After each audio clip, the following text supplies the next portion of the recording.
Welcome to A Dark Path, a podcast exploring the depths of witchcraft, magic, the occult, and all things mysterious. Join us on this journey into the unknown, down a dark path overgrown. Find spells and rituals, folklore and legends. Come, set your candles alight to clear your mind and unwind. Delve into the shadows to uncover a dark path.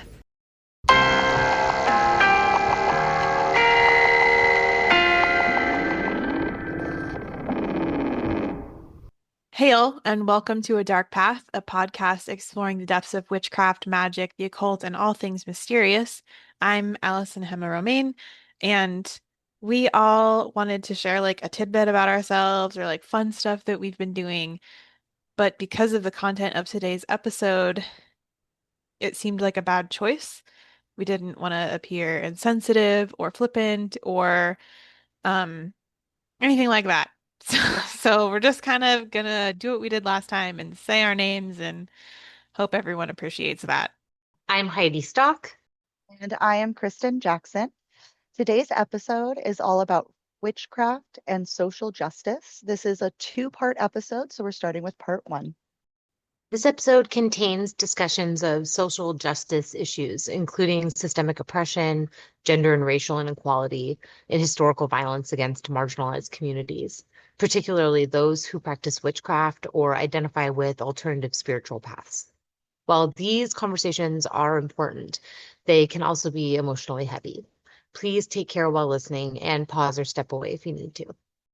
So much like any of our more textbooky based episodes, we're starting with definitions, which um, I've got three for you for today's episode. Justice being the first one. All of them are from Cambridge Dictionary. Cambridge being like Cambridge English, okay? Justice is fairness in the way people are dealt with. Injustice is a situation in which there's no fairness and justice. Social injustice is the situation in which not all people have the same rights and opportunities, and in which a country's wealth and resources benefit only some of the people in that country. We're going to go ahead and start with the historical relationship between witchcraft and social injustice. So, with my research, the Middle Ages, around 1400s, so the late Middle Ages, or technically the early modern period, the Middle Ages witch trials in Europe, anything before 1400 was not documented or was very low. So typically 3 or 4 people accused every once in a while. France, Switzerland, 1428 to 1447. Those trials claimed at least 367 victims. The actual toll could be different, with just as many men and just as many women killed. There's also the Black Death, which was 1348 to 1350. It is often said to be caused by evil forces or witches. Some think this spurred the mass witch trials, and some say that the Malleus Maleficarum, which is translated to Hammer of Witches, written by Heinrich Kramer in 1486, could have also spurred the mass witch trials as well. This book is a guide to identifying and prosecuting witches. In the 15th century Europe, the trials were typically associated with devil worship. From 1450 to 1750, which is the early modern period, it is said to be about 40,000 to 50,000 executions. There are some sources that say upwards of 100,000 between this time. The people who were persecuted. The people who were persecuted, 75% to 80% were women, depending on the location, which township and things could kind of alter that. It's more likely to be women without a particularly strong support network or a family or friends. Men accounted for 90% of the accused in Iceland. Men accounted for over half of the accused in France. Men accounted for nearly 50% of those accused in Finland, and men accounted for nearly 60% of the accused in Estonia. A lot of these people were artisans, those on the fringes of society, people who were deemed strange, who created tensions or had personality traits that caused them to rub people the wrong way. The people persecuted could be of Catholic religion, Protestant, or even pagans. The witch trials of Trier in Germany was perhaps the biggest trial in European history. It led to the death of about 386 people and was perhaps the biggest mass execution in Europe during peacetime. The number of deaths is the executions that were in the city proper. The true number could be closer to 1,000 outside, including outside of the city proper. And it said that these people are of both sexes, all ages, and all classes. Some included men, women, and children of the nobility, and also some with positions in the government and administration. One of those victims was Diedrich Flade, and he was a rector of the university and a chief judge of the electoral court. He was in opposition to the persecutions, kind of thinking maybe they wanted to shut him up. Germany, 1600s, there is the Fulda witch trial, 1603 to 1606. There were 200 people executed. Bamberg witch trial, 1672 to 1632, 1,000 people executed.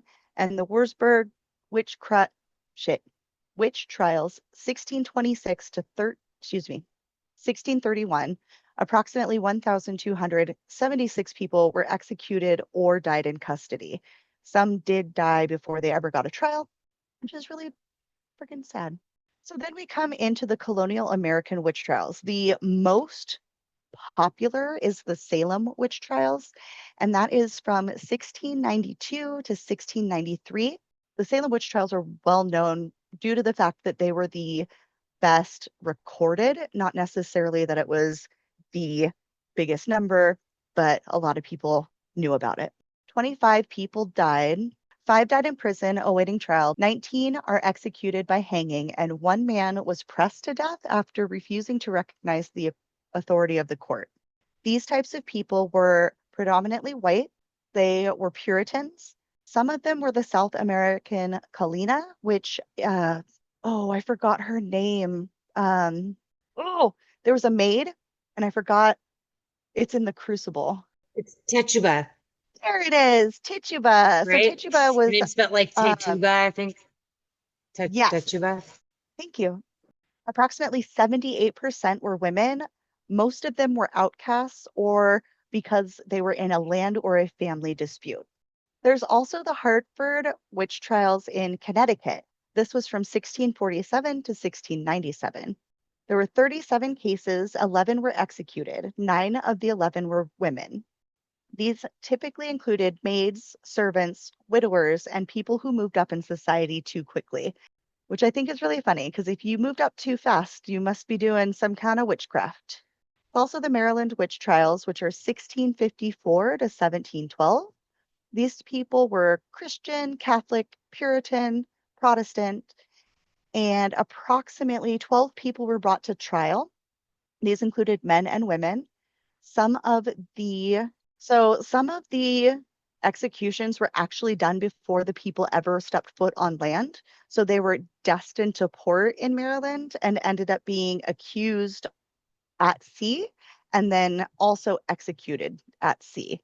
There was Mary Lee.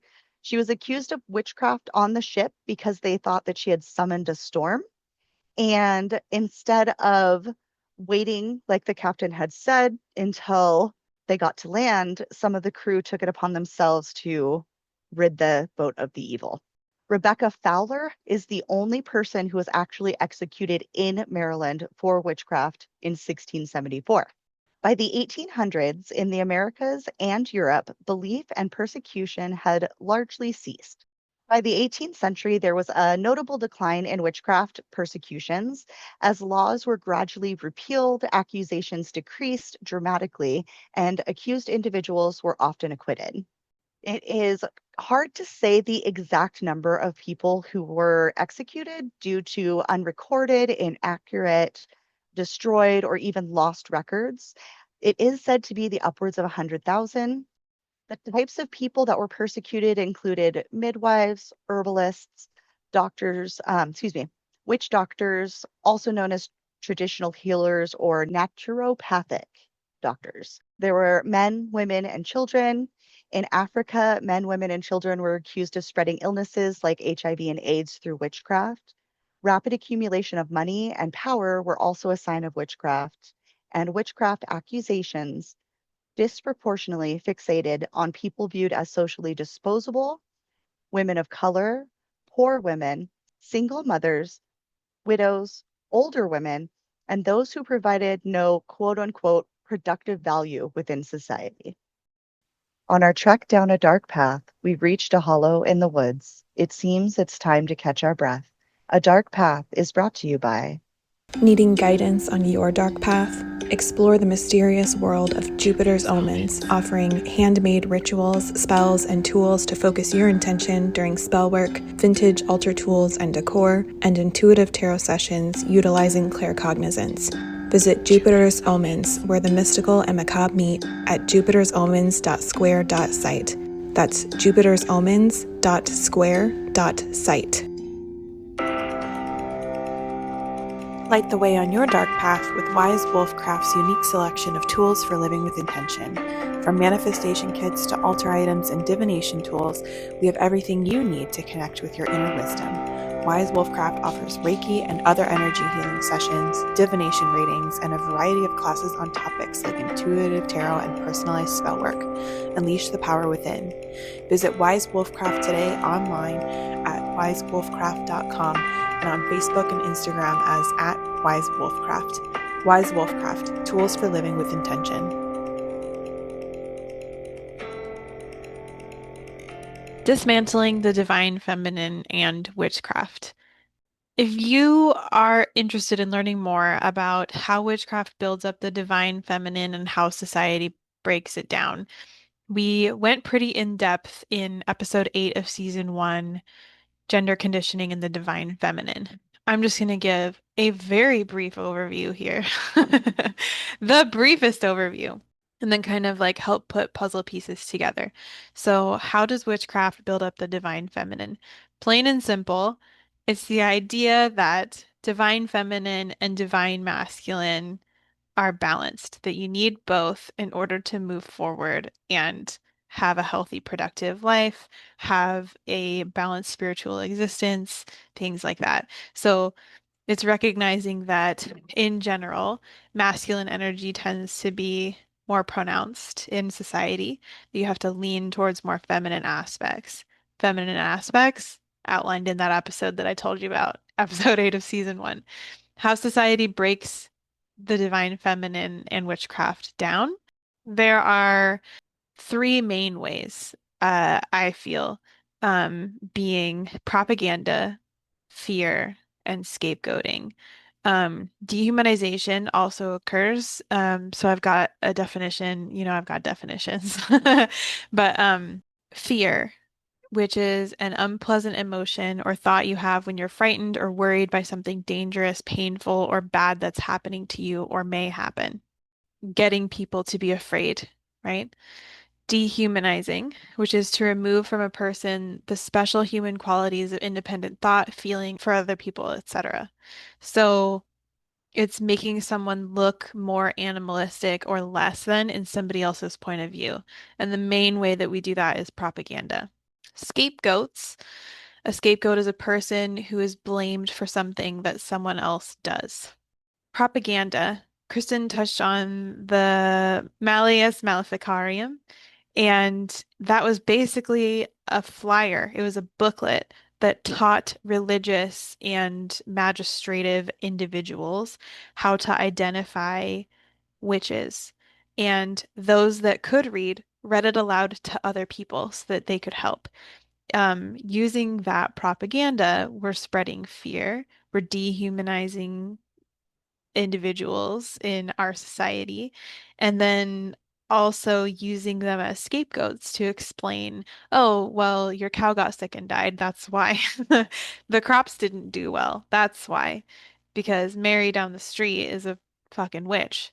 Another form of propaganda is religious propaganda. But there are parts of the Bible in which witchcraft is strictly forbidden, and that can be broadened upon with or without biblical backing. in order to create fear, and then again, scapegoating and dehumanization. So propaganda is the main way that information is spread. It's lectures, flyers, booklets, things like that, done in a very public way to spread information quickly. So fear, we're preying on associating witchcraft with devil worship, saying misfortune may come if an individual isn't harmed or killed, and then also using religion and superstition in order to spread those ideas and ideals. Scapegoats, things like, again, Kristen had touched on these things, right? Blaming the Black Death on witches, blaming any misfortune on witches, the spread of HIV and AIDS, things like that. Well, my husband got sick and died recently, let's say, and you go to your magistrate about it. It's upsetting. It was very sudden. Oh, well, maybe it was your cunning woman down the street. She's always been a little out of the way. Maybe she has something to do with it. Have you wronged her recently? Right, things like that. Like anecdotal and speculative stuff.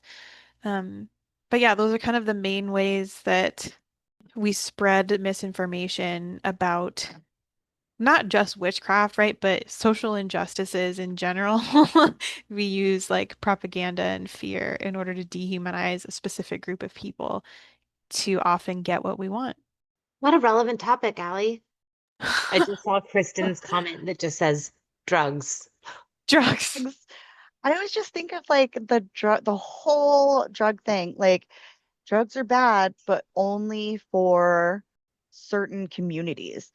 Okay, so I'm going to spend a little time discussing the modern relationship between witchcraft and social injustice because to make it very simple, yes, witch hunts are still happening. A couple examples in just the last 30 years. In Kenya, from 1990 to the 2000s, hundreds of elderly people, especially women, were murdered in witch hunts motivated by property disputes. Another example is in Haiti in 2023, a gang leader massacred over 100 people, including elderly and a voodoo clergy, after being told sorcery had made his son sick. We're going to discuss more about literal witch hunts a little bit later, but there are other types of ways the term witch hunt is used, especially here in the States. Throughout the world, but I know we can speak to it here, particularly in the States. There are evangelical witch hunts. Some evangelical leaders explicitly preach about literal witches or occultists as enemy in spiritual warfare. While this is significant, I do like to differentiate because it is different than the literal murders that are happening in some cases when we refer to a witch hunt, but these are still very, very damaging and have a huge impact on people's quality of life. And sometimes in extreme cases of violence, right? So, an example is Kat Kerr and Cindy Jacobs, as well as others, have battled real witches in prayer. Okay. Spreading that kind of information is harmful and leads to the kind of xenophobic thinking that can cause harm to these marginalized communities, which is like we're discussing now, but any of the marginalized communities that are affected by the evangelical community, LGBTQ, minorities, you name it. There are anti-fortune telling laws and zoning restrictions that are still in the books in many places. Conservative Christian groups have lobbied to keep laws in place to protect communities from the occult influence.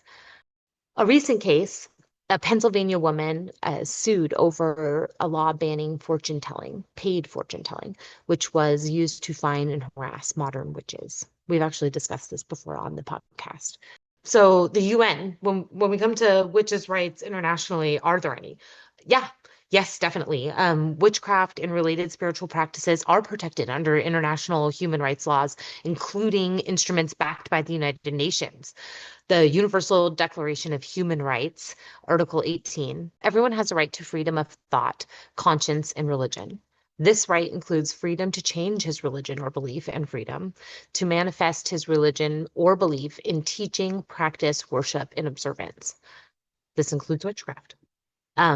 However, uh, recognition and having that law doesn't equal being protected, unfortunately. So despite the UN level recognition, dozens of countries still have blasphemy laws or witchcraft laws on the book. Saudi Arabia, Cameroon, Papua New Guinea, Tanzania. In some regions, accusations of witchcraft can still lead to imprisonment, torture, or extrajudicial killings, meaning outside of the law. UN agencies like UNHCR for refugees have granted asylum to individuals fleeing witchcraft persecution. For example, a woman from Brazil was granted US asylum in 2024 for being accused of witchcraft. I wanted to include things beyond violence, ways people are feeling marginalized outside of a violent nature physically, because I think there's still so much damage that happens in that realm. A good example of this is in the 80s, there was a lawsuit for Detmer versus Landon, and an inmate Wiccan witches' rights were denied. Effectively, the inmate Herbert Demert was in Virginia, and he legally challenged denial of his Wiccan ritual tools. For example, a knife. However, other religious items were denied as well. It matters because the courts recognized Wicca as a religion, but they still upheld the prison's restriction on these items, marking a key clash between religious rights and institutional rules. So while other inmates at the same institution were allowed to have the tools they needed to practice their religion, people who were practicing Wicca were not allowed these freedoms. That's one example, but it's an important one because it ended up in the courts here in the States. Another example, this is much more recently, but in 2025 in Zambia, 2 men were arrested for allegedly using witchcraft against the president under a colonial era anti-sorcery law. The fact that there are laws supporting these actions can really just radically change people's lives. As you heard in that case, those were simply allegations, right? Just being accused. While we did research for this episode, we reflected on the question, how many people did we think had died from being a witch in very modern times, say from the year 2000 to the year 2025. And while exact numbers can be difficult because we're going based purely off reported deaths and off of the law, then interpreting that death as having been bigotry or a hate crime or marked as witchcraft in some way. And so the number is going to be much, much higher. However, of the known numbers, tens of thousands, perhaps even hundreds of thousands of people have died from practicing witchcraft or being accused of that. Hundreds of thousands of people have also been displaced, tortured, abused, or stigmatized in that amount of time. When you share actual facts, when you let people see what it is it's actually about, it eliminates the fear.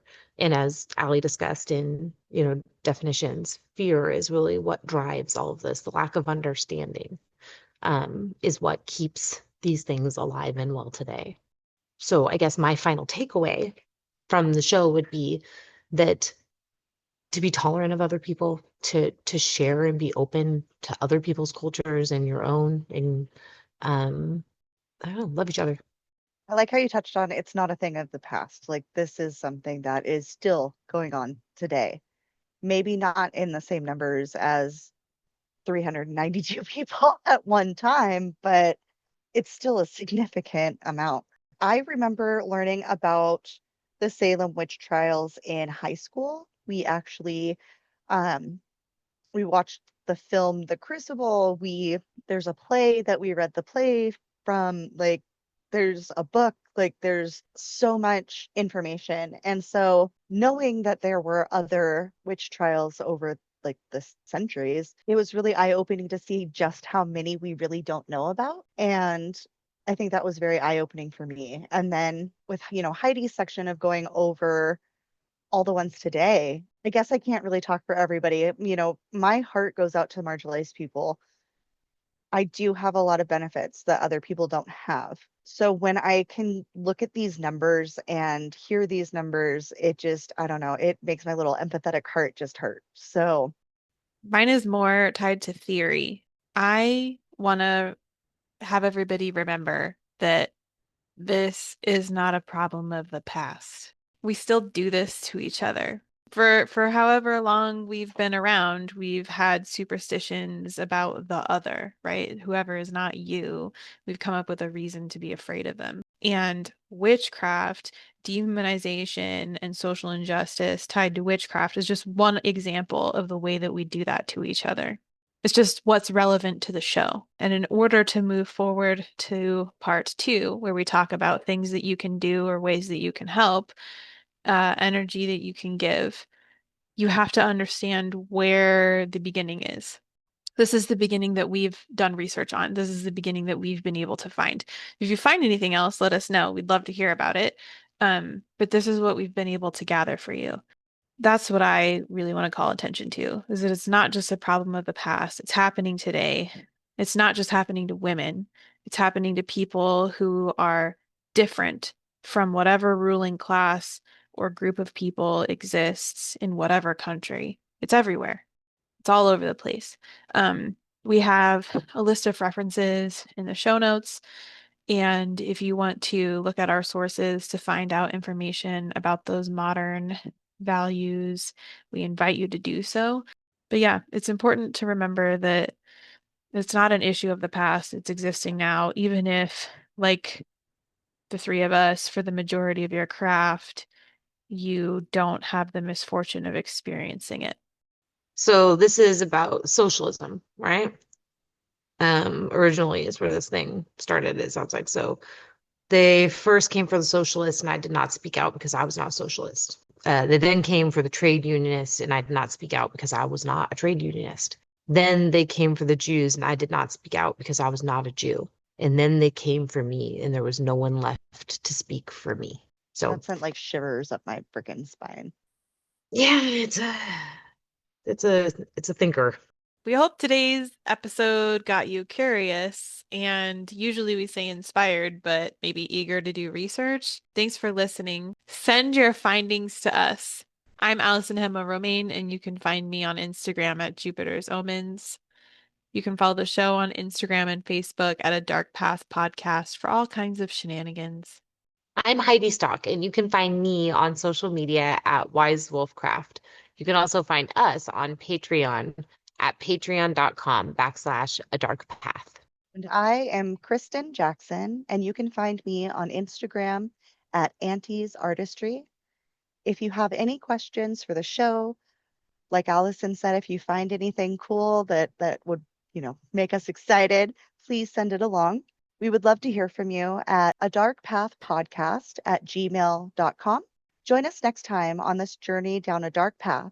May your candles burn bright, and if you hear footsteps, don't worry, it's probably just us. It is now that our time together must come to an end. Thank you for joining us on this journey, a dark path come to a bend. Find us here bi-monthly on your favorite place to stream, and follow us on social media for news in between. A dark path is there, winding and waiting ever. May you craft peace, knowledge, and alignment, so shall it be, or something better.